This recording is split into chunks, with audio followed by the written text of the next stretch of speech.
যার যে জীবনের মুক্তিযুদ্ধের মতো গৌরবময় ইতিহাসের অংশ হয়েছে, সেটাই তার জীবনের সবচেয়ে বড় অর্জন।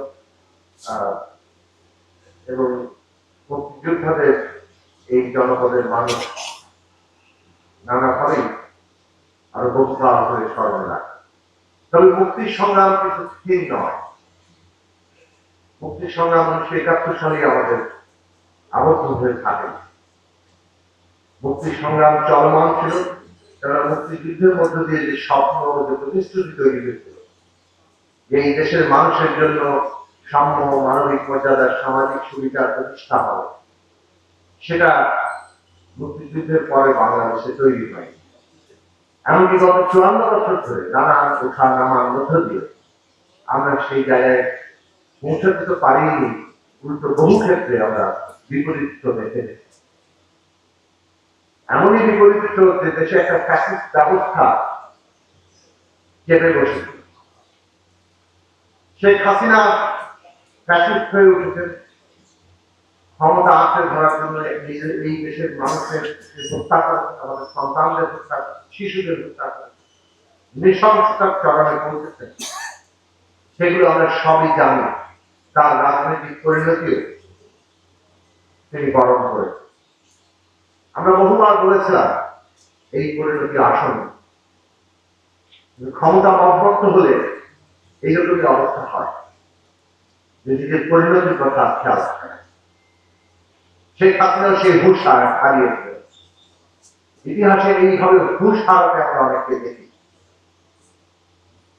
হুঁশ ফেরার ব্যাপারটা রাজনীতিতে একটা দল কিংবা কোন ব্যক্তির জন্য যেমন তার উপলব্ধি ব্যাপার, সে অনুযায়ী নিজেকে পুনঃসজ্জিত করার ব্যাপার, তেমনি এটা কেবলমাত্র ব্যক্তির অথবা কোন দলের তাদের নিজস্ব বিচার বিবেচনার জন্য ছেড়ে রাখলে সেখানে কোনোদিন হুঁশ প্রতিষ্ঠিত হয় না।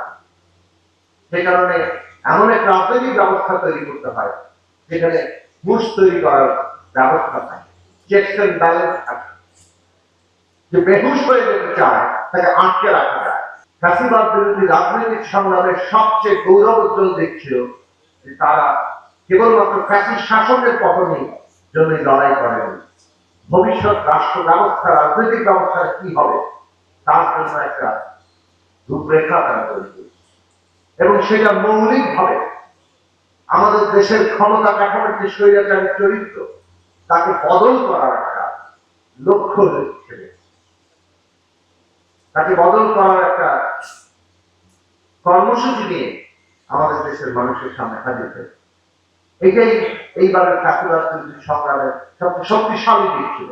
90-এর আন্দোলন আমরা করেছি, 90-এর গণ অভ্যুত্থানে তখন জেনারেল এরশাদের পতন হয়েছে। কিন্তু জেনারেল এরশাদ যে ব্যবস্থা, স্বৈরাচারী ব্যবস্থার উপর দাঁড়িয়েছিল, সেই ব্যবস্থাকে প্রায় স্পর্শই করা হয়। প্রেসিডেন্সিয়াল ব্যবস্থা থেকে পার্লামেন্টারি ব্যবস্থায় আসলেই চেকস এন্ড ব্যালেন্স তৈরি হয়ে যায়। কিন্তু সেই অভিজ্ঞতায় 24-এর সংগ্রামে রাজনৈতিক দলগুলো এই উপলব্ধিতে এসেছেন যে বিদ্যমান ব্যবস্থায় আর বাংলাদেশ এগোবে না, বিদ্যমান ব্যবস্থা সবাইকে রাজনৈতিক ব্যবস্থা থেকে ছুড়ে ফেলেছে। এবং সেইটা আমাদের তরুণরা, এই দেশের ছাত্র শ্রমিক জনতা যখন এই রক্তস্নাত গণ অভ্যুত্থান করলো বিশাল আত্মত্যাগের মধ্যে দিয়ে, সেই লক্ষ্যটাকে আরো দূরে এগিয়ে নিয়ে যায়। বাংলাদেশে সে কারণে এখন বিচার সংস্কার এবং নির্বাচনের মধ্য দিয়ে এই বিচার এবং সংস্কারকে সম্পন্ন করা, এটা গুরুতর রাজনৈতিক লক্ষ্য, আমাদের অস্তিত্বের একটা শর্ত হিসেবে সামনে হাজির। এই দেশে আমরা ন্যায় বিচার প্রতিষ্ঠা করতে চাই, কারণ ন্যায় বিচার না হলে এই রাষ্ট্র ন্যায্যতার উপর দাঁড়াতে পারবে না। রাষ্ট্র ধারণার সাথে ন্যায় বিচার ওতপ্রোতভাবে জড়িত। যে রাষ্ট্রে ন্যায় বিচার নেই সেই রাষ্ট্র আর রাষ্ট্র হিসেবে টিকে থাকার সক্ষমতা রাখে না। সেটা শেখ হাসিনার রাষ্ট্র প্রমাণ করে। কিন্তু আমাদের রাষ্ট্র যদি ন্যায় বিচার প্রতিষ্ঠা করতে হয় তাহলে সেখানে গণতান্ত্রিক ব্যবস্থা কায়েম, বিদ্যমান যদি ফ্যাসিবাদী বন্দোবস্তের বদল করা হবে, একটা গণতান্ত্রিক বন্দোবস্তে আমাদের যেতে হবে। আর সেটা সম্পন্ন করতে হলে একটা নির্বাচন করতে হবে।